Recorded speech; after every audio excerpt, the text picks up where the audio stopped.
My guy pretty like a girl, and he got 5 stories to tell. I see both sides like Chanel, see on both sides like Chanel. Swimming laps through pool water, eating like I'm underworld. Had my tattoo.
Bags and they all collapsed.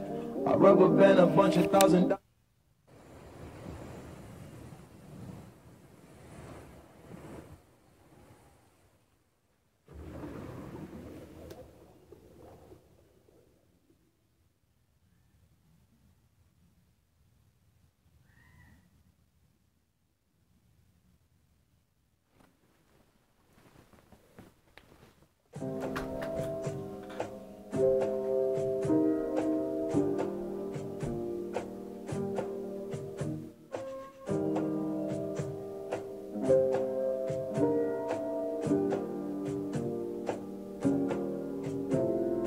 My guy pretty like a girl, and he got 5 stories to tell. I see both sides like Chanel, see on both sides like Chanel. Swimming laps through pool water, eating like I'm underworld. Had my tattoos in Shibuya, police think I'm of the underworld. 12 treat a nigga like he 12. How you looking up to me and talking down? Can't you see I am the big man? God level, I am the I am. I film it with the drone cam and the pink like Killer Cam. Zoom on that stick, no way. I'm so close, I'm on that kill. Controller on your lower back, yeah, that's the good. Dick will roll the eyes back in the skull. Rollin', ride, poppin'. Rollin' when you ride the ride. Top one, street actin', turned up like some dirty bastard. 2016 burn some discs. 2017 ideas playing off the Walgreens. This a cult, not a click on the net. With a cup, in a cup, activist. That's a double edge, it's a knife. And I don't like to fight till I'm fighting. Revenge in the air makes my lungs sick. Chopper in the sky like a gun trick. Clips on clips like Mike. It's really all. I see both sides like Chanel. See on both sides like Chanel. It's really you on my mind. It's really you on my mind. It's really you. It's really you on my mind. Need both sides of the 12, need both sides of the L. Free smoke rings in they hell. Sleet snow grind for the well. Whole team diamonds is real. Show them how to shine by themselves. You need a cosign for your help. I need that bitch to grind on my belt. I know you need to drive for my belt. I know you see the drive in itself. No matte black on the ride cause it's stale, but it's stale. I see both sides like Chanel. I see both sides like Chanel. My pocket's snug. They can't hold my 7. They ban my Visa, my Amex and MasterCards. I got new money and it's all cash. I got new bags and they all collapse. I rubber band a bunch of $1,000 Delta gift cards. I mean my baby boy, amazing the cash online unknown. I mean my baby boy, blazing the dash, count money at home.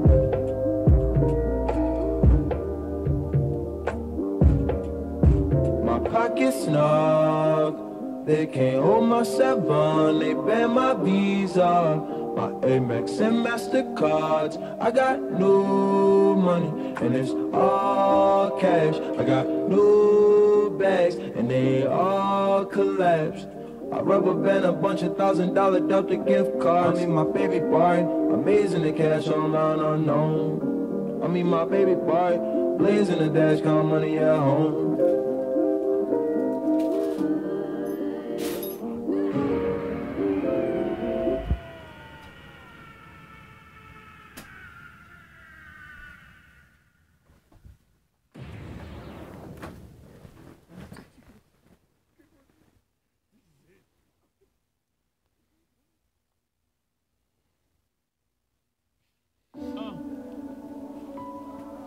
Turn. What goes around comes around. Hey, turn. Turn the music up. Yeah. Goes around, comes around. What goes like goes a cycle. Everything that comes around goes around. Before it goes down, get you some eye. Life goes a cycle. What comes around goes around. So before it goes down, get you some icicles. Order Molly for all of y'all. Wristwatch got a Russian face like an oligarch. 12 o'clock, boy, silly nice. Willie in traffic, I'm feeling nice. What is the nature of insanity? As of late, I've contemplated this question far too deeply. I find myself standing in the hall and thinking of the sun, which I haven't seen in many days. I've been spending all my time reading files and financial documents. I watched her through the square glass aperture, allowed a pen and paper due to her nonviolence. She often wrote at great length. Curled up in the corner, she wrote even now. I have nightmares. At first, I didn't understand the greater picture. We'd all gotten in over our heads because there was nobody else to turn to. And when you have a record, once you're on the street, it's over for you. Bone Walker took advantage of that. It had more than enough willing recruits to create a network and army.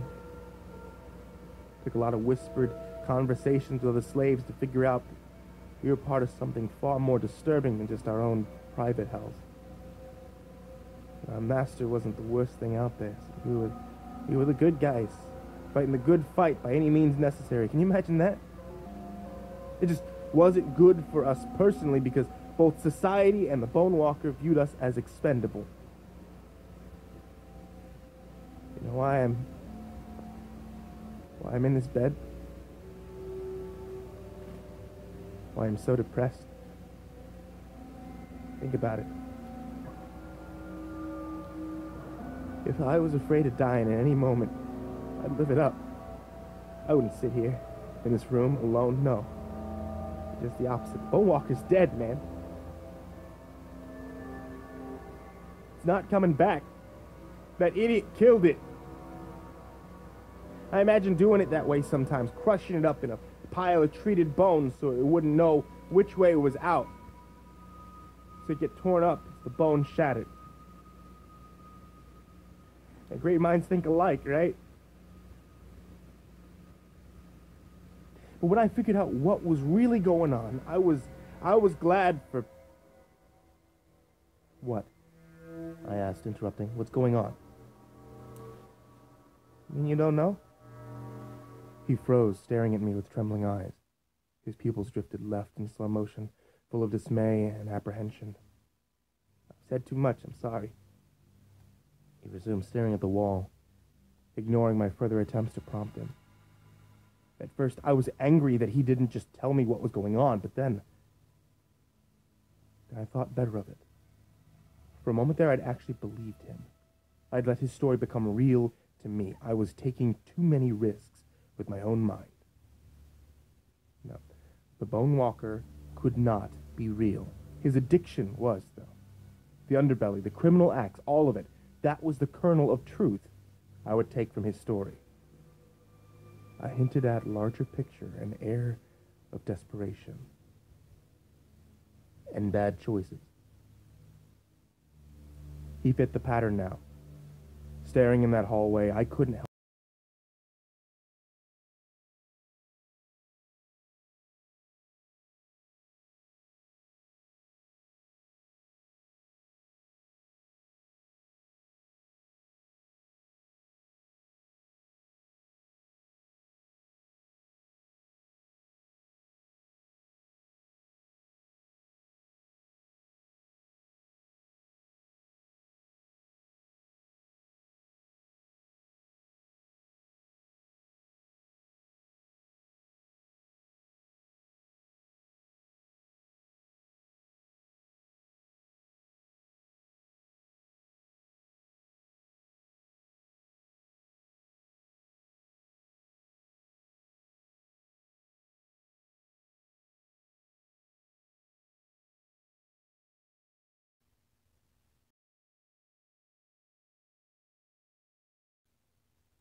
You don't know? He froze, staring at me with trembling eyes. His pupils drifted left in slow motion, full of dismay and apprehension. I've said too much, I'm sorry. He resumed, staring at the wall, ignoring my further attempts to prompt him. At first, I was angry that he didn't just tell me what was going on, but then I thought better of it. For a moment there, I'd actually believed him.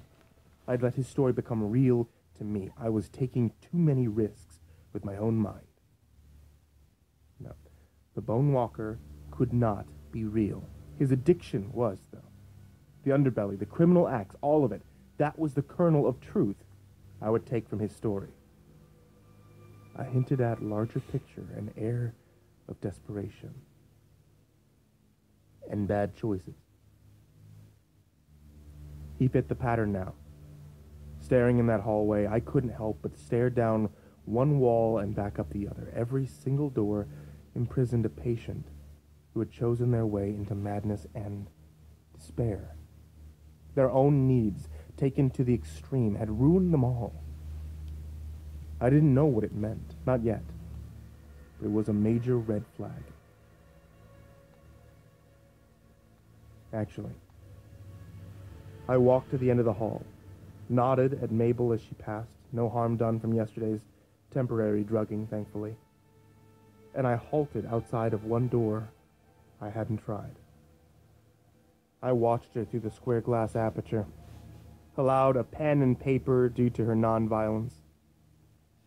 She often wrote at great length. Curled up in the corner, she wrote even now.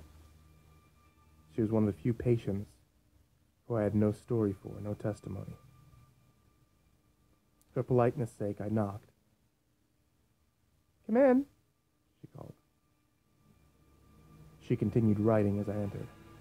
"Hi," I began. I know the drill," she responded, continuing to write. I hesitated. "Can you put the pen down?" "I've never hurt anyone. I'm not about to start."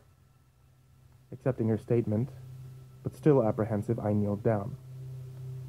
She reached both hands up, and felt around my temples, and then back down around the curve of my head. "Sorry," she breathed with a note of disappointment. "I can't talk to you." "Are you sure? I want to help. I think something is going on here in this place." She made no response, turning back to her scribbling. "Can I at least see what you're writing?" She ignored me. Picking up the papers, I looked at a few. They were not gibberish, not exactly, but filled with streams of consciousness, paragraphs, and carefully practiced script, with a few strange errors. I waved my hand in front of her face. She still made no reaction. My jaw dropped. "Are you blind?" She took in a sharp breath through her nose, but still made no reply. "Okay. Ignore me," I told her, "but at least tell me why you're writing all this, if you can't read it. What is this all for?" She gave me only a single word. "Practice." Her answer was simple, but profound. I left her to her devices, contemplating her possible backstory. If she knew how to write, and she was practicing it, that meant she was able to see at one time. She had not always been blind. What could that tell me? Had she too somehow gone from a normal girl to a quiet, blinded patient who refused to talk to anyone who didn't pass her inexplicable ritual? It seemed very unfamiliar at that moment. A normal life could derail so badly. All these people, they were all normal more or less, and made enough bad choices to end up here. There was another blind patient without a backstory. Oddly, he'd had at some point, but the file was destroyed or lost. I passed through several sets of doors, heading for the farthest wing. They kept him at the very end. I peered in at him. He stabbed out his own eyes with a pen long ago. He sat in the far left corner of his cell, his eyes closed, but his position indicated that he was awake. I couldn't imagine his level of boredom. He refused any electronic, became quite violent around such devices. In fact, a television or even a radio might have alleviated his unended darkness and solitude. I honestly couldn't fathom spending every day just sitting there thinking, trapped in my own head. I saw a tiny bit of white sticking out from under his leg. I rushed through the halls, filled with a sudden hunch. Mabel. She stopped and turned. "Thank you for yesterday. My husband would be lost if anything happened to me. Tottering old fool." She smiled. "Sure thing," I almost said, but hesitated, remembering how that twisted, limbless man and I had both said the same thing to Claire. The words held a shuddering alleviation for me. You're welcome, Mabel. Do you know any nurses who are bringing papers from one patient to another?" "How's your hand?" she asked, suddenly nervous. I looked down at the bandage. "Fine, but about those papers." She donned a frustrated expression. "They seem to like writing to each other. He was just sitting there alone. I felt sorry for him. I didn't mean any harm." "It's fine," I told her. "I'm not looking to get you in trouble. Do you happen to know anything about what they're writing?" She explained some of the minor details that she read, just to check. She wasn't about to pass death threats or other rudeness, she said, and once I understood, I hurried back to the end of the far wing. "I can hear you," he called through the door. I frowned, watching him subtly adjust to hide the papers he was sitting on. I entered after a moment, letting him think I didn't know. I wondered how he read them at all, until I realized that he could probably feel the pen's effects on the paper, like an engraving. Interesting. I stood, halfway into the room, giving him some space. Although blind, he made an effort to look in my direction. "You're not like the rest of them, you know." "What do you mean?" He frowned and gave me a weak smile. You don't walk like them. He was right. I'd been walking quickly, with energy and concern. The other staff took their leisurely time in the halls. It was just a job to more than that to me. Are you willing to tell me your story? I asked, sitting cross-legged near him. His smile widened into a mocking grin. It's pointless. Tell me anyway. Do you have a cell phone? Yeah.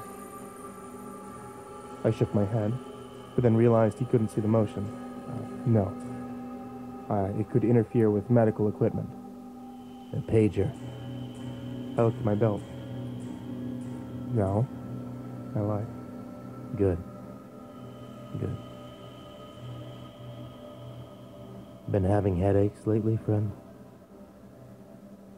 I blinked. I had, actually. I'd been sleeping little and poorly when I did. The on-call room did not offer the best sleeping conditions, and it had been the center of my extracurricular activities for the duration of my investigation. I'd chalked up the headaches to my fatigue, and I'd been downing increased number of painkillers. No headaches, I lied. Oh. He seemed vaguely disappointed. I figured that paranoid schizophrenics like him enjoyed guessing little things because it hinted at some greater mystery knowledge they might possess. And being wrong was not something he enjoyed. Fine, He said after a moment. I've got nothing better to do. And then you'll leave me alone? Yes. All right. But you might not like what you hear. Good. I have a feeling something is going on, and I already don't like it. He seemed to perk up at that. Really? I didn't finish writing the day's events before something else happened. Blackness washed over me like a wave as I sat in the on-call room, typing out the story that he told me. By the light of my screen, I checked the mainline phone. No dial tone. The constant droning of the building's air system was gone, replaced with deadly silence. I crept over to the door and peered into the hallway. Darkness hovered between rotating red emergency lights sparsely placed at long intervals. At the extreme other end of the hall, under flashing crimson, I saw something that chilled my blood. The door to a patient's room slowly opened softly, as if the person behind it couldn't believe it was unlocked. I couldn't believe it either. I'd only taken personally to the most docile patients, but many of them were extremely dangerous. Fighting a sudden spike in my headache, I blinked constantly, struggling to determine who that was that escaped. His silhouette-fitted shadow, and Red was moving about, looking up and down the hall. He couldn't see me, shrouded in darkness as I was, but I could see him. I knew he too was dangerous. Beside him, another door opened, and then another. It occurred to me that the power outage was no accident, and someone had unlocked all the doors. One by one, they crept into shifting shadow and scarlet, releasing their particular flavor of insanity into the halls. I could hear some muttering, some shouting, some looking for weapons, some looking for staff. I thought to lock the door and hide, but they would certainly check the on-call room. I couldn't stay there. Heart pounding, I dropped my white coat and slid out into the darkness between two rotating emergency lights. Could they see my silhouette against the red? I saw them creeping about like curious animals spreading through the halls. I pushed up against the wall, and some wandered past me, muttering obscenities and twitching. My headache sharpened into a blinding pain for a moment, and I almost groaned in agony. But I gripped my own mouth, forcing my body silent. The rotating red lights and darkness shot pain through my eyes, straight into my headache. It was only 20 feet away. I stumbled for a side exit to the building, intending to run. There was nothing I could do except escape and call somebody. It was locked. Was it supposed to be locked? Damn it, I struggled to breathe against my searing headache and the massive throbbing of my adrenaline-spiked heart. I had very little room for maneuvering. Patients moved within feet of me. In the darkness, one stopped under an emergency light, his body cast in the color of blood, and someone else stabbed him, spurting black liquid from under his collarbone. He screamed, and I could hear attention turning towards the area. The sound of falling meat came along with the continued screams, and something squishy slid across the floor, hitting my shoe with a strange wet plop. The large patient who had done the grisly hack job looked my way, peering into the darkness. Reflexively ducking into one of the patient's rooms, I closed the door softly behind me. "Please don't hurt me," the girl whispered from the corner. "I won't," I whispered back, relieved. "And staff." "Oh God. Oh God, what's going on?" she breathed. The barest light flickered under the door, illuminating her only enough for me to see her out of the edges of my vision. Cast in sickly red, she was emaciated, a gaunt and unwholesome sight. I knew her immediately. "Wait here," I said, burning with an idea. I poked my head out the door, looked in either direction. Adrenaline surged, and I darted for the other side of the hall. I grabbed the tray of food from inside and then darted back. I heard a shout of anger, but I couldn't tell if someone had seen me. "Eat this," I told her. She moved back an inch. "No." "Just try," I whispered, pleading. "It'll help us, I promise." Quivering, she picked up a glob of Jell-O. A moment later, she dropped it, making a disgusted noise. It fell in the light coming under the door, and I could see a dark blob inside it. "Again," I said. She lifted a half-eaten apple to her mouth, and then dropped it on the verge of tears. I held it in the soft light. What looked like a severed tendon sliced from the apple's core. "Again," I ordered. Crying, she lifted, then dropped the remains of a sandwich. I pulled the bread back. "Yes."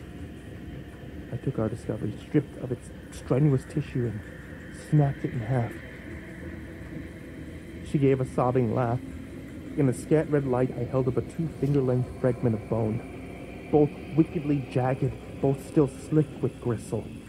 She grabbed my arm so as to not lose me in the dark, and we crept to the other side door again, while screams of pain and screams of glee sounded from around nearby corners. "Come on," I whispered, poking the 2 bone fragments into the lock. I knew the building was shoddily constructed and poorly funded, and I was counting everything on this lock being a piece of... Yes! It clicked open. A looming presence pounced from behind. She screamed and ran through the door while I pushed the wide-eyed man back. We rolled, grappling. He had a weapon. I thought I was dead for sure until red light illuminated me and he saw my own wild eyes. I'm sure a week of poor sleep and my blasting headache contributed to my decrepit appearance. "Oh," he breathed, grinning. "Thought you were one of them. Come on, let's get out of here, brother." Amazed, I stood, turning to the side door, and a figure moved in the way, slamming it shut. "What the hell are you doing?" the chief of medicine demanded. I looked around at a clean, clear hall, lit in harsh white. Mabel moved papers around down at the nurse's station. Moments ago, I'd seen it empty, lit in rotating red, crowned by dangerous silhouettes crawling this way and that. "Acting out a patient story," I quickly lied. "That blind girl that writes, she wrote a story about an escape attempt. I was seeing if it was possible. Turns out this door's locked, really is faulty. Lucky guess, eh?" He looked me up and down for several long moments with a hard and unreadable glare. "Can't fault that, I suppose. But you look like an idiot." He looked down at the side door. "And I'll contact maintenance, have the lock replaced. Nice catch. Go take a day off. You look like hell." I nodded and bore a smile as he walked away. I watched him talk to Mabel and then proceed around the corner.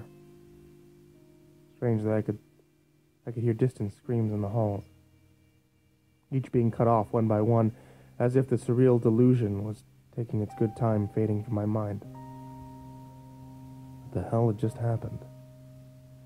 Had I suffered a waking dream due to the exhaustion, or did someone, afraid of my progress, spike my pain pills?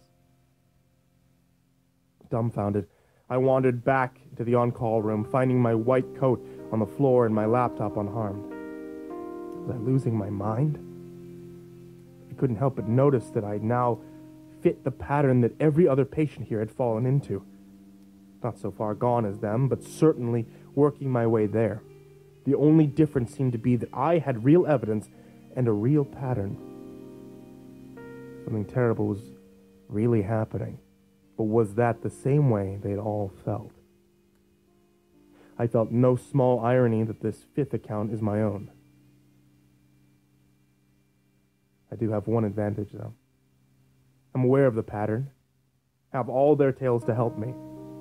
If that moment comes, that one true step into madness, and each of them has crossed the line, I won't.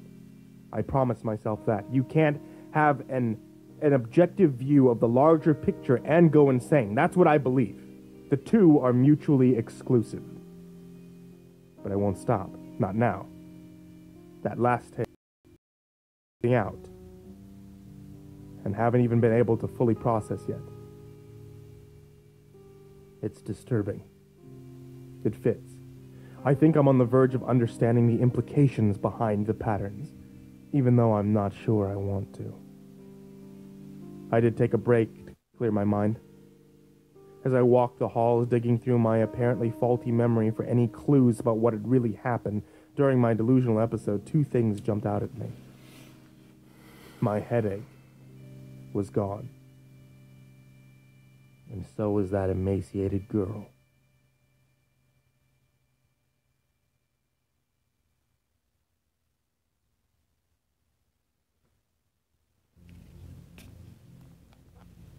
Why does the color blue look blue? Why does a rose smell sweet? What is happiness? And what is pain? Why can the taste of a fine wine summon unpleasant memories? Truth be told, I would have been perfectly content to die not knowing these things.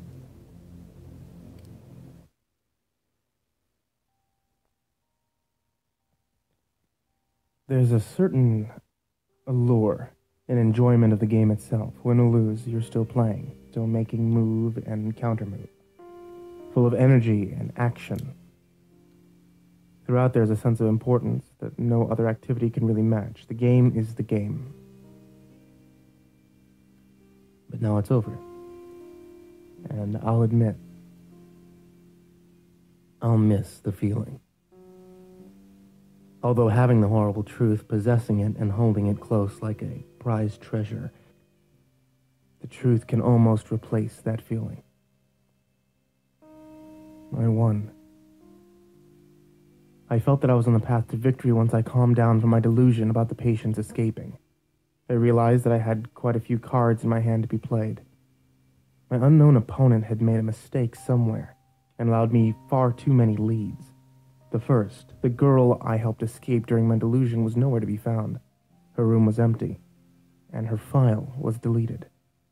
None of the other staff could remember her, and I believe some of them. An old nurse like Mabel would not possibly be part of a conspiracy so dark and vast. Her primary concern was the next episode of her soaps. But I wrote about the girl. I have the words on my computer and on the internet. I told no one here that I've been writing about patients. I would immediately be for these reasons. I have the words. And I remember. Memories are tricky, as I know personally, but the words are still there. Furthermore, I went through the patients one by one looking for discrepancies. I could have helped the girl escape while having an episode. That proved nothing. But while so deluded, I saw one patient carve up another, and even had his lung slide up against my shoe.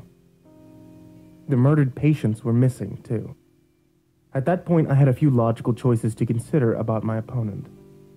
A strong but imperfect case could have been made that somewhere in the maze of owners and financial backers and stockholders behind this place, some nefarious corporation had an agenda involving the patients and their various insanities. The likeliest intent was to incubate and refine mimetic hazards, ideas carefully constructed to infect another. It who heard them. Carefully constructed to spread and destroy. This would be a new kind of weapon, perhaps changing warfare forever. Their primary aim was the chief of medicine, and most of my paranoia, delusions, and inconsistencies could have been explained by drugs in my painkillers, meant to imbalance me and discredit me should I discover their agenda. The foremost problem was that theory is the lack of recall on the part of the staff. Perhaps some were lying. Perhaps Mabel just rarely interacted with the girl. Perhaps some didn't care enough to remember individual patients. But all of them? It felt wrong. While an uncharacteristic downpour on the roof filled the building with the constant rhythm of heavy rain, I stalked the halls, eyeing everything. I asked the responsive patients if they remembered the girl, and they did. The only people that could remember her were patients. And me. That struck me as extremely important. No, the corporation angle didn't add up. The booming thunder outside added to my tension. There were other explanations. I could have been a patient myself. The signs were not lost on me. Claire had been employed here, and I suspected the chief of medicine had some idea she was off balance. But her particular brand of insanity was harmless for most people. My bandaged hand had begun itching painfully sometime this morning, and it added an undercurrent of increasing anger to my strategizing. I dwelled often on the nature of memory and insanity. I had nothing to prove that I was not myself, some sort of employed patient, with a carefully crafted delusion of a normal life beyond the walls of this establishment. The sun did feel ages distant, but the rising storm outside made even that luxury impossible. All the specific memories I could recall had no basis other than whatever sanctity I granted them. I asked myself if it mattered. I asked myself where that logic would lead. It would lead backwards to the condition that created the situation. Someone like Claire, someone like me, potentially employed to watch over the other patients. That meant critical underfunding, so much so that moral and ethic lines had long since been redrawn or erased. It meant a world filling up with people, a world struggling for resources, a dark, dreary, and painful reality of the human race. That was a situation with no enemy, and thus no victory. Humanity would suffer increasingly as the population rose, and only some great disaster or rupturing of morals would offer any salvation. Adding to the strength of that theory was the story of every patient here. The pressures and brutalities of society had pushed them all in this direction. Perhaps it was society itself that was insane, and these poor men and women were merely the most unfortunate victims of that derangement. That notion felt right. But my being insane required a crumbling society, while reversed, the existence of a crumbling society did not necessarily mean I was insane. These tracks had consumed my investigation, but I had been given a third option by the last patient I interviewed. He was a tale of deception and control, and it profoundly disturbed me. I'd been interrupted writing it up, but the more I thought about it, the more the pieces seemed to fit. A sudden spike in the intensity of the rain reminded me of something. Then it hit me. I'd read his story before. I'd read it on the internet. His file was missing from here. Had someone else read it and put it up? Or had he done it before his admission here? The details would have been lost to time, so I decided not to pursue them. It was the greater framework that was important. I began to entertain an expanding notion of reality, hypothetically. If the Bone Walker had been real, if it had been fighting some worse force on a grand scale, was that force also my opponent now? What was its concern with me, with this building and its patients? I had seen absolutely no indication of any outside force. I remember stiffening then. I stood in the hall next to a window, spreading rain-dabbled shadow patterns on the floor, knowing implicitly that I had hit upon the first iota of the truth. Evidence was the deception. It had me delving in every direction except the right one. Unable to fully comprehend the massive idea building in my head, I made for the blind girl's room. I found her sitting in a different corner than before, but still writing. As I entered the room, my bandaged hand began to itch distractingly, and my headache returned. "Why won't you talk to me?" I asked her. I thought before that it might be because I'm crazy, like them, and I don't know it. But now I think you know what's going on, and you're protecting yourself. Poised against paper, her pen stilled. "How are you asking that question?" "What do you mean? Should I not be able to ask questions?" "Not that one." I moved down on one knee, nearer to her. "Why?" She glared at me with unseeing eyes. I widened my own eyes. "You don't talk to anyone who..." Suddenly, extremely uneasy, I raised my hands to my own temples. Gently feeling the skin near my eyes, I searched for an abrasion. The sensation was disconcerting. Beneath my burning hands and increasingly sharp headache, I felt two conflicting results. My temples were smooth, the skin was soft and normal. My temple bore two strange, subtle, and irregular raised lines, like rough veins gone awry. "What the hell is it?" I breathed, wincing from a blast of pain in my head. "It's there and not there." "I'm sorry," she whispered. "What is it? What the hell is it?"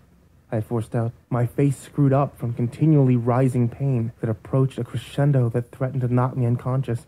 I struggled to breathe, even as little blurs and flickers appeared in my vision. "How many have this?" Her lip trembled in response to my sounds of pain. "Everybody. Except the other patients." Surging with adrenaline and will, I stumbled from her room. Running for the emergency operation room, I pushed the door in forcefully, almost falling from the pain, and rushed for the tools. Facing the mirror, I fought the blinding pain and blurry vision to see. I could see it. The little ridges were plainly visible, running from my eye across my temples and around the back of my head like some horrible lobotomy line. I pricked my temple with a scalpel. Blood welled out, but I ignored it, instead carefully prying at the ridge with a gripping tool. My vision flashed with black and white. I did not relent. I pulled at the foreign tissue underneath. I screamed in agony, but refused to pass out. Slowly, so painfully slowly, I pulled out a long, stringy fiber hanging from my bleeding temple, gripped in my tool. I knew that this was it. This was part of it. I'd considered the impossible, and I'd been right. The pain immediately lessened as I cut the fibrous tissue as close to my skin as I could. There was still some inside near my eye, and all the fibers on the other side of my head, but this was a start. Holding it up, I tried to comprehend what I was seeing. It looked like nerve tissue. Stringy, webbed, made of tiny fibers, and that's what the blind girl had said when she was first admitted. She said she wouldn't talk to anyone with nerve fibers in their temple. But she'd been here for years. I repeated the same procedure on the other side. My headache was still barely there, but I felt vindicated and relieved. Was that it? Was I free? And what the hell were these nerve fibers? Some sort of infection or parasite? By themselves, these fibers couldn't possibly have controlled or deceived me. There simply wasn't enough tissue for complex interactions with the brain. In fact, the fibers looked like they were from an optic nerve. It was sensory tissue designed to fool the senses? That made a sick sort of sense. Connected to my eyes and ears and probably my brain directly through my optic nerve, these fibers could completely deceive my senses, perhaps even my memories. She'd said I shouldn't have been able to ask that question. How much control do these fibers normally extend? And why was I now able to detect them, even remove them? I'll be honest, I felt like breaking down and crying, both at my sudden freedom and vindication and the implied utter domination I'd lived under for so long, possibly years. I probably would have broken down if I did not have some sort of terrible notion these fibers received signals or control from elsewhere. The opponent. After cleaning up my blood, I took a quick and surreptitious circle through the halls. Mabel smiled at me and then turned away. A subtle ridge was evident on the side of her head. She was infected. I kept walking, kept looking. They all were. I returned to the safety of the emergency operating room. As the pain in my head began rising again, I looked in the mirror horrified. I could literally see the skin on my temples rising as the nerve fibers inside began to regenerate. I remember quite clearly I laughed out loud, a hearty, dark, full-bellied laugh. This was too much, infecting me, growing back. Even if I cut it out, what the hell was I supposed to do? My laugh died as my medical knowledge supplied an answer. Disinfecting my hands,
I readied several mirrors.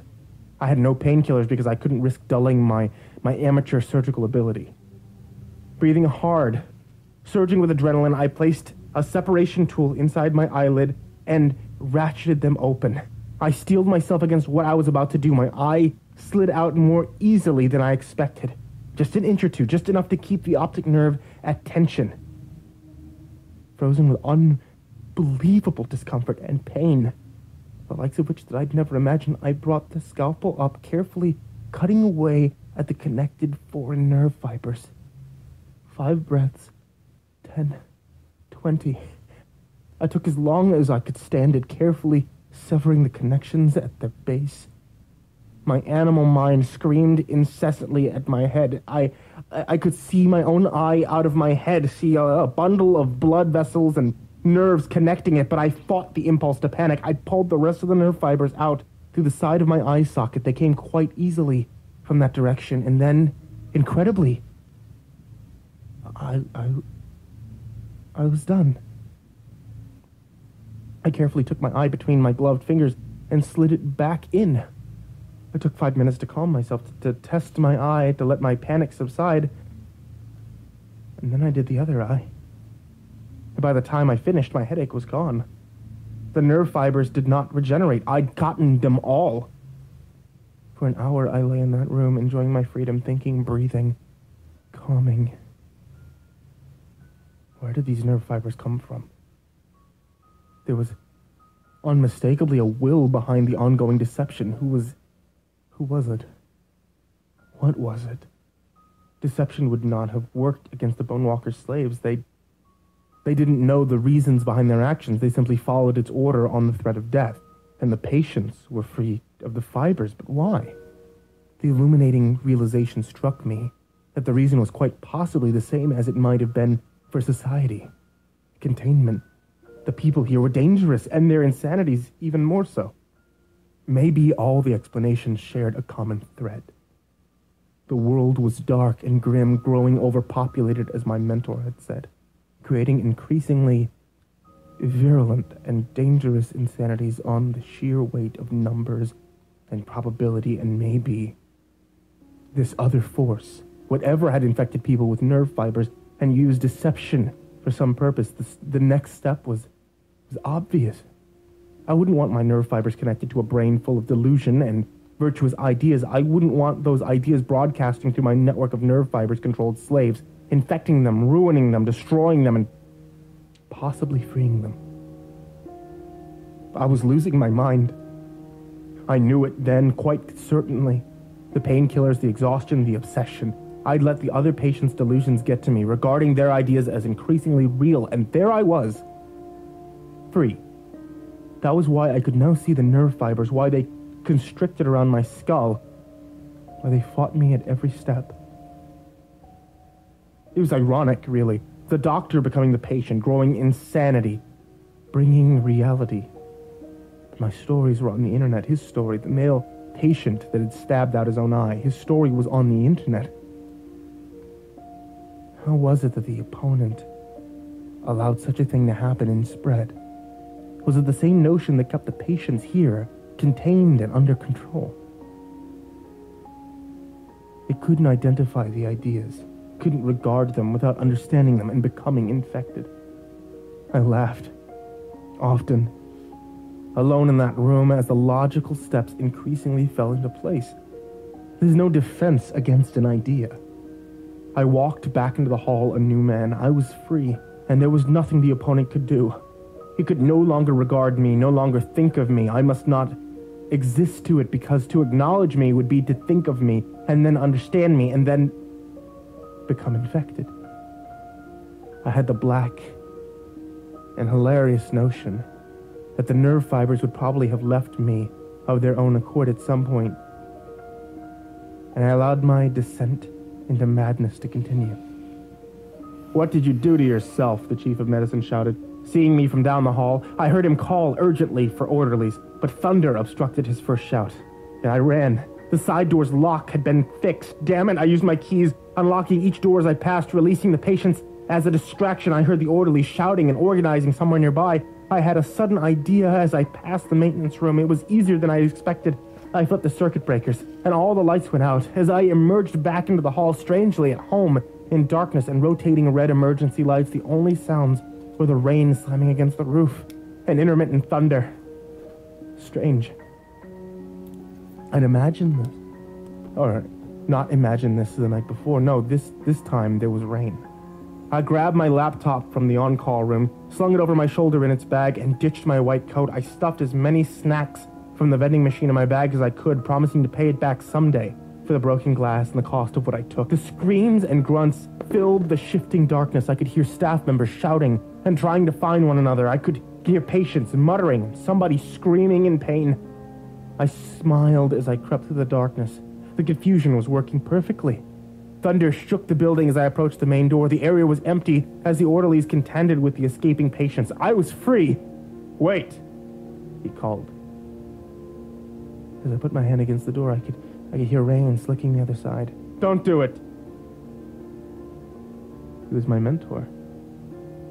"I've been following your actions as best as I could," he explained, concerned. "That patient at the end of the far wing, we keep him back there, attended as little as possible for a reason. Remember what I said to you?" I stared back at him, ready to bolt through the door, but willing to hear him out. "This psychosis, it's infected you," he shouted over the grunting and screams of the back hall. "And I know you believe insanity is a choice. Choose to stay, to remain here, to be a part of the staff and real life." I turned away, ready to leave. "What's out that door for you?" he asked loudly. "What are you going to do? Run? Hide from society? Hurt people for whatever reasons you've come to believe?" His reasoning and compassion made sense, perfect sense. I hesitated.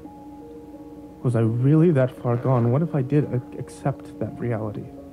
Whether some entity was deceiving me or not, life was decent enough, right? This was the moment. I felt it out the door. It was de facto insane, at least compared to whatever reality society brought as true. Here I was one of them, a staff member, accepted, normal. It made too much sense. It was too perfect. It's you! I realized, practically screaming it. Lit in the crimson, he shook his head, confused. I didn't expect the opponent to reveal itself just because I'd figured out that it was speaking through my mentor. No, his body's reaction was perfect. Deceptively real. Thunder boomed and I pushed out to the rain, running for my life. Life will be better. Life will be a bit harder from now on, I'm sure. I'm outside the construction of society's reality, but I can't regard me anymore. Can't think of me, without risking itself. I'm free to move undetected and ignored. For the most part, I think I'll change my name, get a job, put on a facade of normality, and operate from behind the mask because it must ignore me. So the only people I have to fool are other humans. I can't stop my ideas, which I realize to the world like the virus they are. We are all being deceived, every one of us. I saw the true nature of the world once the rain started. I could see what's really happened to us.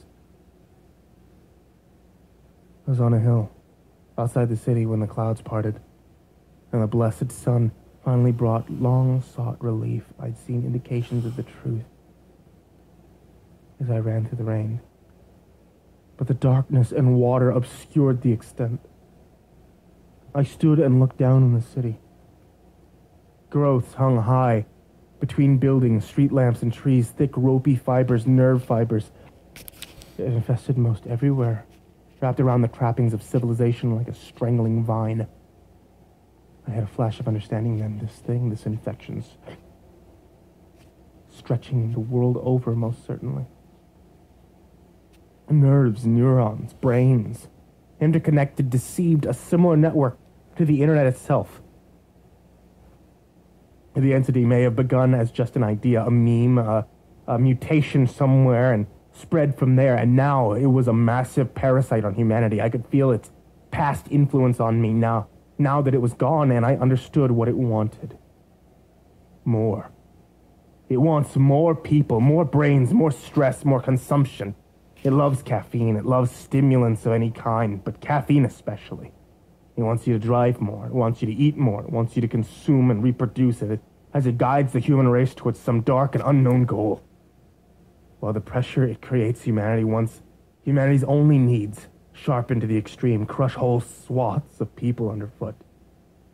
Whether it be body image or desperation of being poor or on the street or financial slavery to massive debt or the need for affection or, in my case, the basic desire to believe that suffering is not the only normal fundamental nature of life. Whatever your stress, your weakness, it'll grind increasing numbers of us up and push us past our limits. For it's society. It's us. We're all expendable. But today is the day of our resistance.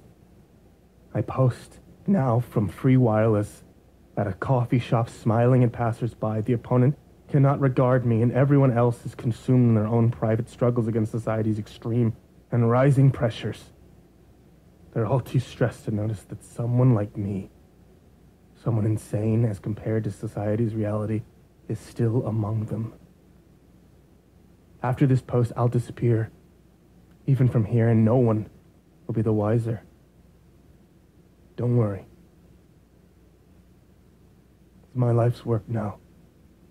I took my scalpel and tools with me. I'll find you. And I'll free you all. One pair of eyes at a time.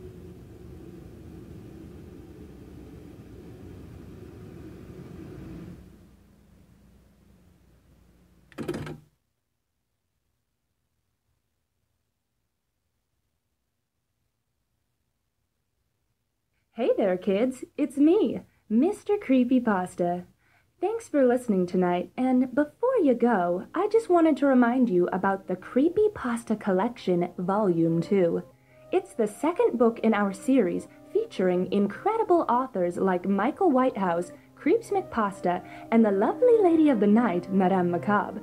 The book is available now in paperback and digital on Amazon, Barnes & Nobles, and any local bookseller. Enjoy, kids, and sweet dreams.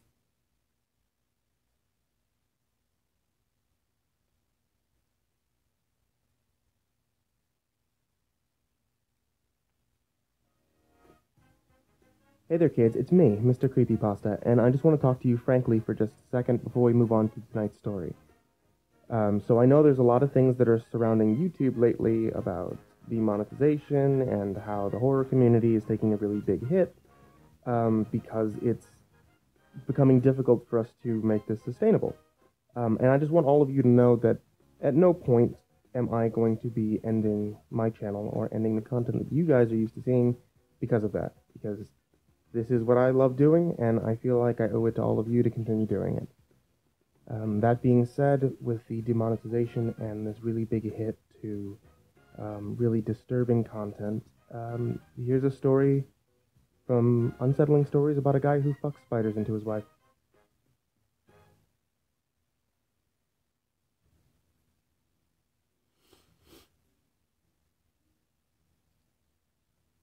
Like all good stories, this one begins with a testicle self-exam, or as it's colloquially known, jerking off.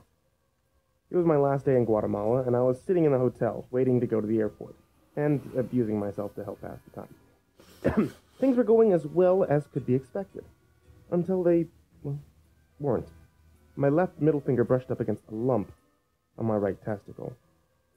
The erection wilted like a prime rose at Chernobyl. I did a cursory examination, hoping it might be an ingrown hair, but I knew it wasn't. See, I didn't have the itchy pain of an ingrown hair. No pain at all, actually. I had all the telltale signs of a growth I absolutely did not want anywhere on my body, especially not on my balls. I mean, within 20 minutes, I canceled my flight, phoned Renee to tell her the flight was delayed, and called an emergency clinic to tell them I was on my way. Fast forward 8 hours. Interesting fact about Guatemala. Great medical care. I was examined, given an ultrasound, and told, to my enormous relief, that the growth was benign, just a cluster of fatty deposits. It'd go away on its own in a few weeks. I was on the next flight home.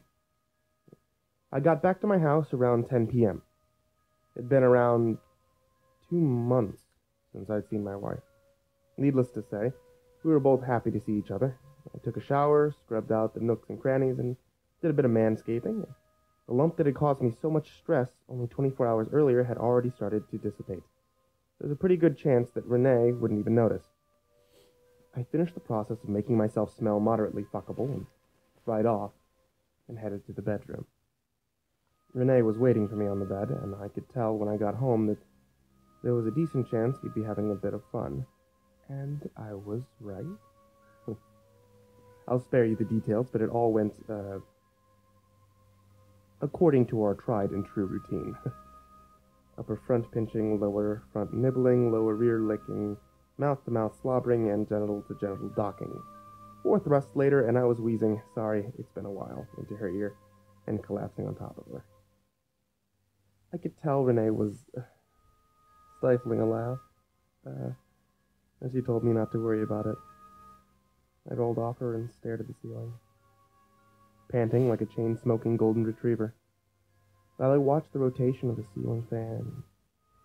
Silently wished I didn't have the refractory period of a glacier. I started to get itchy in a remarkably unpleasant spot. We're adults here, right? Okay, well, for lack of a better way of putting it, the tip of my dick felt like it was getting molested by a poison ivy plant. See, I started scratching, trying not to make too much of the irritation. Renee, of course, she noticed immediately. She started giggling and began to ask, "Are you seriously jerking?" And she stopped and winced a little. You okay? I inquired, doing my best to wipe our combined goo off my hand without my wife noticing I was wiping it on her side of the bed. Yeah, she told me, just dry skin or something. You almost ready for round 2? Sure, I told her, lying through my teeth. I'll be right back. I got up, and I stumbled my way through the dark bedroom into the bathroom to hopefully pee away the growing discomfort. Once in the bathroom, I stood in front of the toilet, mildly disturbed by the way the dim glow of the nightlight cast a shadow on the wall and made it look like I had a truly spectacular pair of breasts. Peeing helped the itching go away. For a second or two. Then it came back with a vengeance, not just the tip, but like all over the area. I gritted my teeth and leaned over to turn on the light. Then I screamed. A sea of tiny brown spiders swarmed over my dick, the front of my testicles, my left hand that had been holding on while I peed. I screamed again and squeezed myself, crushing the tiny things in my fist and pulling them away from me. Renee, who'd leapt from the bed after my first shriek, saw what was happening and gasped. I looked at her crotch and almost passed out. Hundreds, maybe even thousands of the things were leaking out of her and cascading down her right leg. She hadn't noticed yet. The pain, now not just itching, exploded from my urethra as another wave of the arachnids pushed themselves out of me. They journeyed no longer aided by the lubrication that was easing the passage of the first group. Renee finally discovered her own condition and split my ears with a shriek I was certain that would have shattered windows. She reached in with her fingers and pulled out globs of writhing baby spiders still trapped in the sticky confines of what I'd left following my profoundly disappointing attempt at sexual intercourse. I jumped into the freezing cold shower and tried to aim a needle of the shower water into the spot where the baby spiders kept pouring from. Renee ran out of the bathroom, but I didn't follow. I had my own problems, and gradually, over the course of a couple of minutes, the spiders stopped coming out.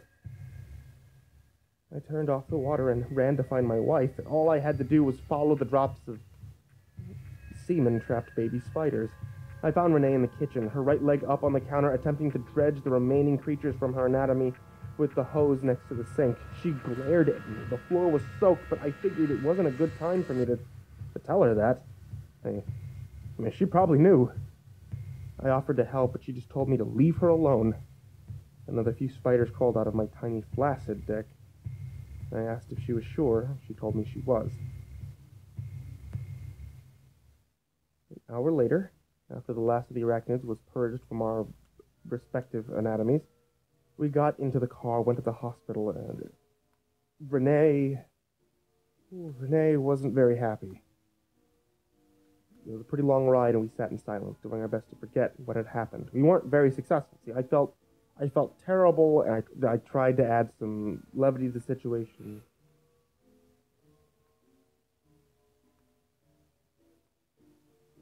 So, remember that time when all the spiders came out of my dick? I asked her. She snorted out an unexpected laugh and just said, "I fucking hate you right now." We left the hospital after 12 hours of ultrasound, x-rays, and hundreds of questions from every doctor in the place. Apparently, a spider egg cluster can look just like a fatty deposit on an old ultrasound. The same old ultrasound they used in Guatemala. No one could explain exactly how the spider egg had gotten there. But the doctor said weirder things have happened. And neither of us were particularly comfortable by that fact. And after we each got a clean bill of health and 5 free bouquets of flowers from the hospital florist who told us every single person who worked at the hospital knew about what had happened, we went home. And that was that. Finding cobwebs all over the house for almost 10 years after that, though. Memories.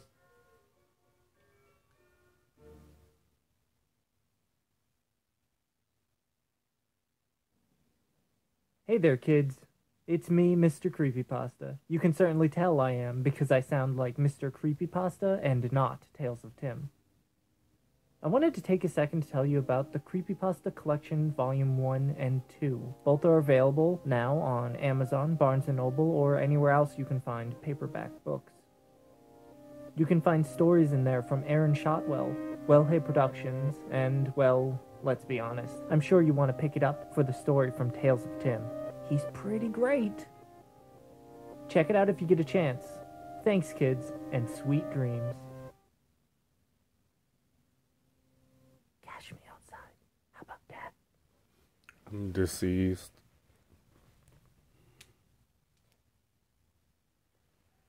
(911). Where's your emergency located?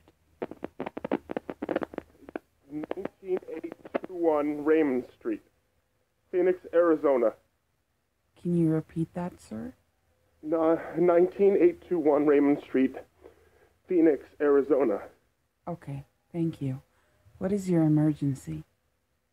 My brother is missing. He's missing? Yes. And how old is he?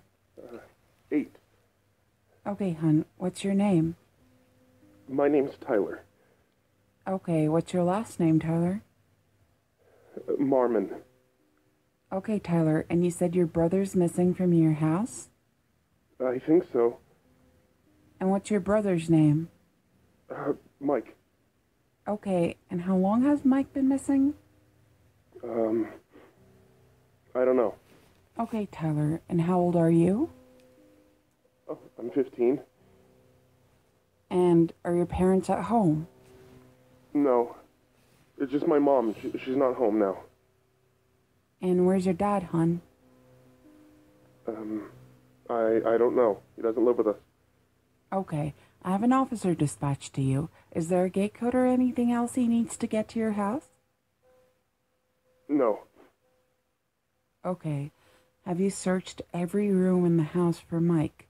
Even the closets? Yes. Okay.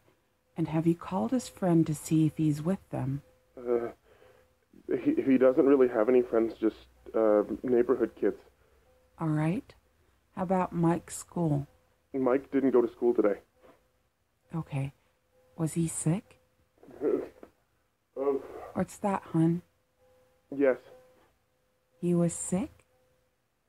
He was sick, yeah. Okay. Where's your mom right now, Tyler? She's downstairs. Okay, can you tell me your name? Jenna Marmon. All right. And you asked her if she knew where your brother was, correct? She doesn't know. Okay. And Mike's bike is in the garage. You don't think he pretended to be sick to play outside, maybe? No, he didn't do that.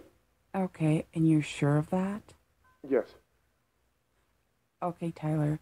Is there any broken glass anywhere? Windows or other broken objects in the house? Yes. Does it look like someone broke into your house? No, Mike broke it. Okay, and what did he break, hun? He kicked the coffee table and he broke the glass. Okay, and when did that happen, Tyler? Last night, when I was helping him.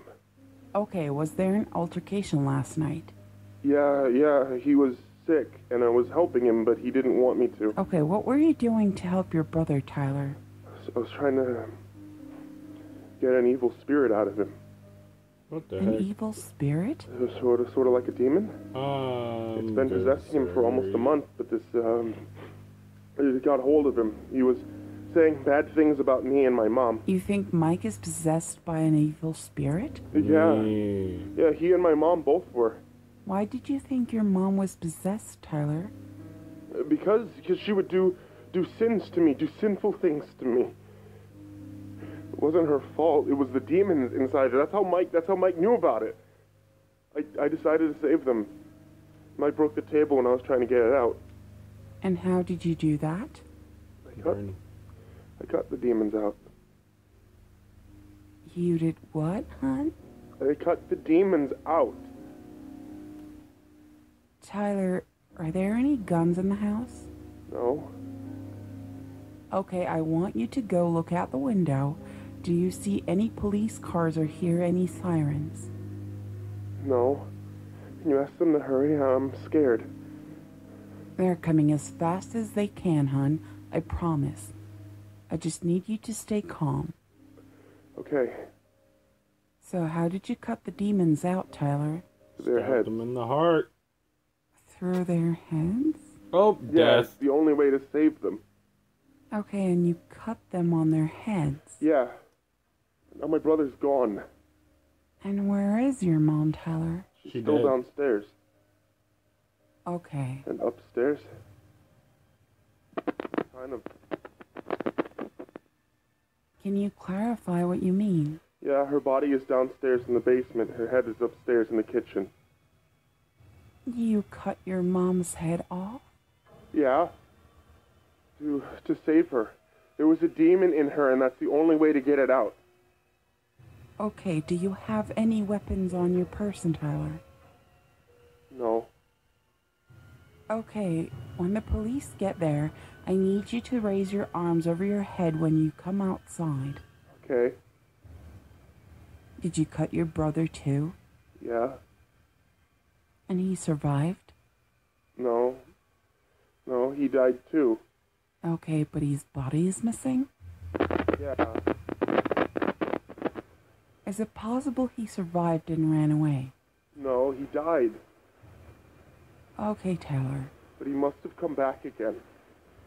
I have his head too. You have his head? Yeah, I kept his head for burial at the St. Augustine Episcopalian.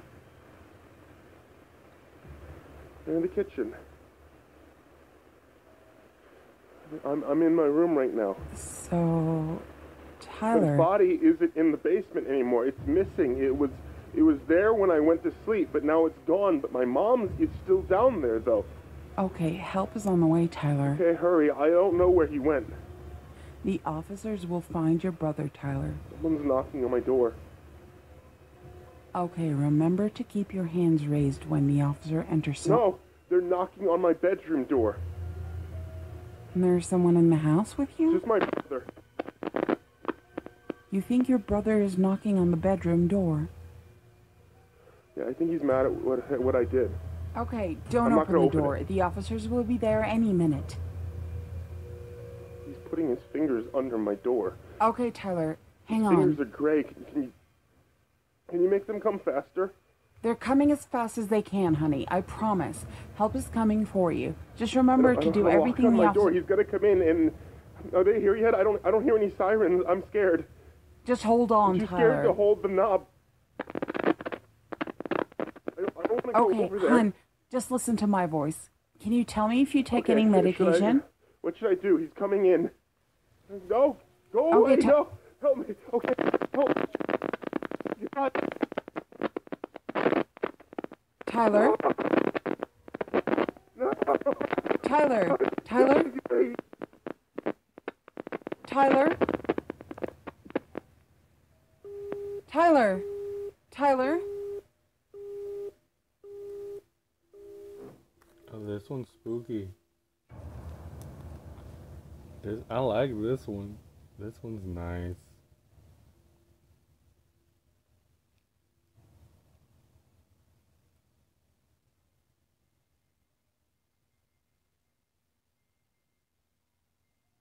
Quiet Paradise Valley neighborhood awakens to horrific crime scene.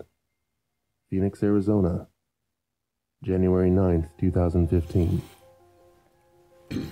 Residents of a Paradise Valley suburb awoke on the morning of July 9th, 2015 to yellow crime scene tape wrapped around an armada of flashing red and blue lights.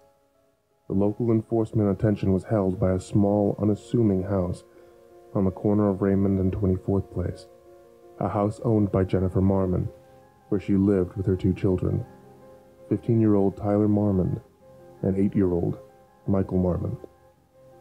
Inside the house, police officials discovered the bodies of all three family members. Jennifer Marmon and 8-year-old Michael Marmon had been beheaded with a steak knife, also found in the house. 15-year-old Tyler Marmon was also beheaded, although police have said that they do not believe the same murder weapon was used. Rumors continue to circulate that Tyler Marmon's head was physically ripped from his body, along with his arms and legs, but law enforcement has not confirmed. They were a nice family, says the next-door neighbor, Ricardo Chavez. Quiet, kept to themselves. I didn't see the two boys much, but the mother, Jenna, was very pleasant. Very pleasant. But not so according to neighbor Alex Howie, who believes white walls shielded the dark secrets of the Marmon family. The boys were both very odd. The oldest talked to himself a lot, and liked to walk up and down the street talking to nothing except the occasional passing car. But the youngest, Michael, he's the one who worried me. He saw everything, watched everything. There was something not right about that one. I'm sorry for what happened to that family, but I don't know. They weren't normal. For now, police have not shared any leads they may have on a suspect, and the house remains surrounded by yellow crime scene tape. Cadaver dogs and forensic teams continue to search the property and surrounding neighborhoods, leading some to speculate that not all body parts have been recovered. A source close to the Marmon family told Fox 10 News that while the head of 8-year-old Michael Marmon was found inside the house, the rest of his body has not been recovered. A 911 operator has also been quoted as stating that she received an odd emergency call originating from the house on the night of the murders that she believes came from Tyler Marmon in the early hours of July 9th. For now, all we have is speculation about what happened in this quiet Paradise Valley home, and hope that the perpetrator of this triple homicide is caught. Eric Reese, the father of Michael and Tyler Marmon, has set up a GoFundMe page in their name to help with the funeral costs of his 2 deceased sons. He's the nicest boy ever, exclaimed 7-year-old Cassie, a neighborhood playmate of Michael Marmon's. He loves to play with me and my brother by the creek. He played with us this morning, even. When asked for clarification on what she meant, Cassie could only smile. The innocence of youth, it seems, has no reference for time or tragedy.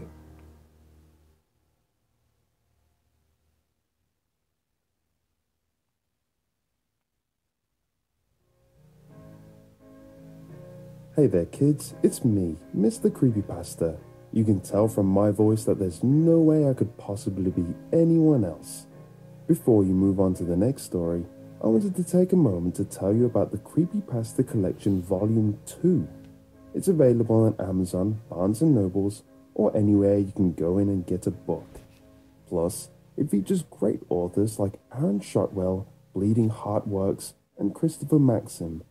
It also has a special story from Creeps McPasta, that gloriously handsome devil. That's all for tonight, kids. Thanks for listening, and sweet dreams.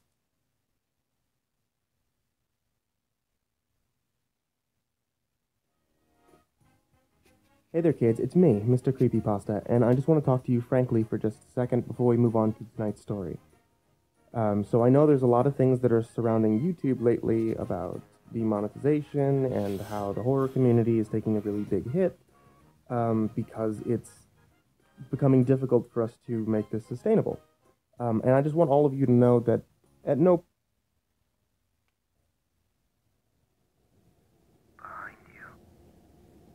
Seeing the attic door in my basement left me out of sorts. I didn't want to open it for fear of what might be lurking behind it. Instead, I ran upstairs to check to see if the attic door was still there, the actual one. And to my surprise, it was. I then ran back downstairs to the basement only to find that the door down there had vanished. Had I merely imagined its presence? Thinking I had gone completely mad, I went back upstairs and sat down on the couch. My mind was running haywire, trying to comprehend things, but it eventually gave in to its own weariness. I ended up taking a short nap, and that's when I had another weird dream. This dream was similar to the one I had before. I was sitting on the couch watching TV when I heard a scratching noise. The only difference was it was coming from the basement rather than the attic. It too progressed and turned into a vicious knocking that I couldn't ignore. As such, I got up from the couch and went downstairs to put a stop to it. In my dream, the basement was empty. No mysterious door in sight. That and the knocking and scratching ceased upon my entrance. At my wit's end, I went back upstairs. The noise then returned with a vengeance, only this time it was coming from the attic. I ran up there as fast as I could, but the noise stopped. I waited. Following the narrative of my previous dream, the deadbolt clicked, signaling the door had unlocked itself. Unlike my previous dream, however, the door opened up a bit and a hand reached out from within. And that's when I woke up. I wrote the first dream off as a byproduct of an overstressed mind, but to have it reoccur, that wasn't ordinary. At least, not for me. Between the door in my basement and my strange nightmares, I was a mess. Both perplexed and frightened, I called my friend John. John is an eccentric fellow. He's the kind of guy who believes in UFOs, ghosts, conspiracy theories, the occult, and other things of that nature. Not only does he believe in them, but he studies them. He knows more about Roswell than I do about myself. Being a skeptic, I always thought the massive amount of information he retained was borderline useless. I changed my mind about that after seeing my attic door pop up in my basement. If anyone could help, or at least steer me in the right direction, it was him. I spoke with John for a couple of hours. He was ecstatic after hearing about my experience. He began rattling off on all the different things that he thought it might indicate. Some of his theories included a wormhole, a gateway to the other side, and even a glitch. One of the many theories that he subscribes to is that the world we live in is a simulation. He told me that he couldn't be completely certain about what it was without seeing it for himself. Unfortunately, he lives too far away to just stop by and visit. Instead of leaving me empty-handed, John gave me some advice as to what to do next. After telling him about the voice I captured and the dreams I'd been having, he started leaning towards the ghost idea. He thought that it might be trying to communicate with me. Because of this, he told me that I should set up the voice recorder in the basement and ask the spirit some questions. I could play back the recording and listen for the voice. John said that I should do it in the attic as well. So, wary of his methods, I told him that I'd try it out. After all, I couldn't just sit around and expect the situation to resolve itself. I didn't like the idea of going up into the attic by myself, but I needed to try something. After getting off the phone with John, I immediately put his plan into action. The basement would have to be first, as I was still apprehensive about going into the attic. I set up the voice recording app and put the phone on the basement floor. I proceeded to ask questions, leaving enough space in between for someone to answer. I asked for normal things like its name, its age, what it wanted. After roughly 5 minutes of interrogation, I stopped the recording and played it back. I must have listened to my own voice a million times, hoping for anything to show up in the recording. And to my dismay, I caught nothing. It seemed as though the attic would indeed have been my next venture. I reluctantly climbed up the stairs to the attic. I looked at the door for a few minutes, took a deep breath, and finally unlocked that damn deadbolt. I opened the door and braced myself. There was nothing there, save for the previous owner's belongings. When I first purchased the house, I had to do a little bit of renovating, so to speak. The owner before me had no cable, electricity, or proper plumbing. On top of that, they had left all their stuff here. I had most of the stuff removed, but left everything that was in the attic. I had no need for the space, and I didn't want to put any more money into emptying the house than I had to. I perused through the attic's wares for a bit, curious as to what it was that I technically owned. Some of the interesting items that stood out to me were an old postcard from Paris, strange-looking dog collar, and a book on witchcraft. Unease set in while going through the content of my new collection. The angled ceilings, antiques, and large window overlooking my yard did give the place a dose of charm, but I still didn't like attics. I quickly hit the record button on the app and set my phone on the attic floor. I asked the same questions as before, but didn't leave as much space in between, as I really wanted to get the hell out of there. Before stopping the recording, I had a thought. Perhaps the spirit would respond if I asked the same question that I did in my sleep. I cleared my throat and asked, "Where are you?" After asking the final question, I stopped the recording and played it back. It sounded almost identical as to the one that I'd recorded in the basement, complete with lack of answers. That is until the end. After I asked the last question, I heard a familiar, low whisper. After hearing the voice on my phone, I immediately turned around. There was nothing behind me. Despite that, I hightailed it down the stairs. That eerie voice reinforced my phobia of attics and instilled in me an indescribable dread. I could no longer bear to be in that house by myself. I called John again and begged him to come over and help me out. I told him that I'd give him the gas money for the 8-hour round trip. He was reluctant at first, knowing that he'd have to spend the night and call out of work the next morning. Curiosity got the better of him in the end, and after much deliberation, he agreed to come over. I waited for John patiently, trying not to completely freak out. Every little creak the house made was a cause for alarm. My jitters got so bad that I ended up going out to my car. While in the comfort of my car, I couldn't help but examine my house. I began asking myself questions like, is it really haunted? Do ghosts really exist? And my favorite, is this what my life has come to? Though the questions were speculative and rhetorical, I pretty much knew the answers. As I gazed towards the house in disappointment, I noticed something out of the corner of my eye. It was a silhouette, standing at the attic window. Nah, son, you're okay. What the fuck? What do I do?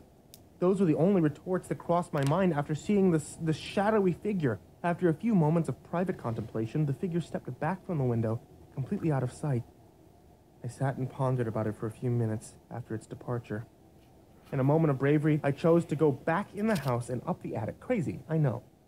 But it's my house, and I needed to show this thing that I wasn't interested in playing its games, even if I was scared shitless. Besides, John would have my head if I didn't follow the damn thing. Feeling confident, still shaky, I ventured up into the attic. I swung the door open without hesitation and waltzed in as if I owned the place. After all, I did. The attic was void of any ghostly figures, but it did harbor the faint scent of candle wax. Unsure of how to proceed, I started talking in a low and firm tone. This isn't your house. I'm tired of your bullshit games, spirit. I demand you leave it at once. I knew this wasn't going to work, but it was almost cathartic. I felt a hell of a lot better fighting back. I walked around the attic, satisfied with my rant, thinking that I had actually conquered my fears of attics. My smug demeanor wouldn't last more than a few minutes.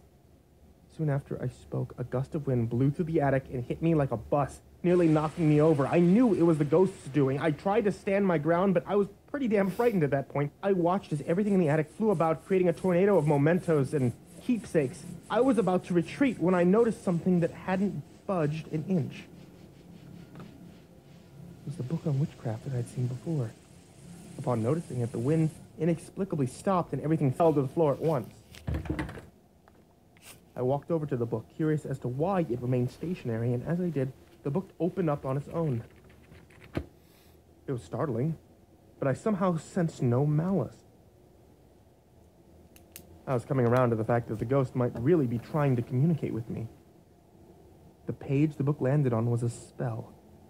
The whole thing was in Latin, but from what I could make out, it had something to do with growing plants. Confused, I reached out to the ghost for help. What do you want me to do? I asked the question before the attic door slammed shut. I've gathered it wanted me to recite the spell in the attic.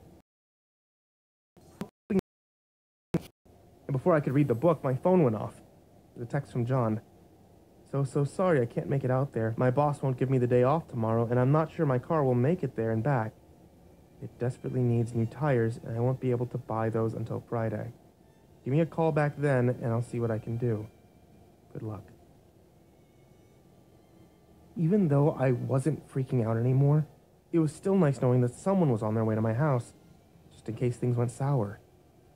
I didn't like it, but I was on my own.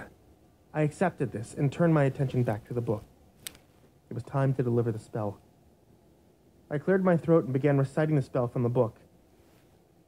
I had taken a class in Latin, and though I didn't retain all the information, I knew enough to make the proper pronunciations. Even still, I stumbled over my words during certain parts. Because of this, I restarted a couple of times. I wanted to get it right, especially if it truly was what the ghost wanted. After finishing the spell flawlessly, the attic door opened. I walked out with the book in hand, wondering if everything was over, and when I reached the bottom step and walked around the corner, it became quickly apparent that it wasn't. Fuck no. The basement was wide open.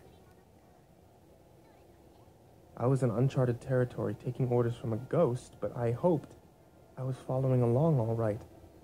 Seeing the basement door ajar convinced me that I needed to recite the spell down there as well. I mean, I still wasn't sure why, but it felt like this was the spirit's will. As such, I obligated. I walked down into the basement with the book and turned the light on. A quick glance at the room revealed that I was alone and there was no door down there. Cleared my throat once again and began reciting the spell, word for word. And honestly, I was excited. Reciting the spell made me feel like I was doing something about my ghost problem, and that it might actually help put it to rest. This time, I got it right on the first try. Upon finishing the spell in the basement, the house began shaking. When I say the house, I mean the whole house, basement and all. I'd never experienced an earthquake before, but it seemed like the only logical explanation for what was happening. It wasn't until I looked around the room during the madness that I realized it must have been the spell's doing. There on the far wall, shaking with the rest of the house, was the attic door. I wondered if the spell had somehow summoned it, simultaneously causing the house to wobble. The tremor eventually stopped, and I was left with the door, lending credence to my hypothesis. I waited for a few moments, thinking the door would open, but it did not. I opened it myself. See, I wasn't happy about that, but I'd come too far to back out. I gathered my wits and walked over to the door. I proceeded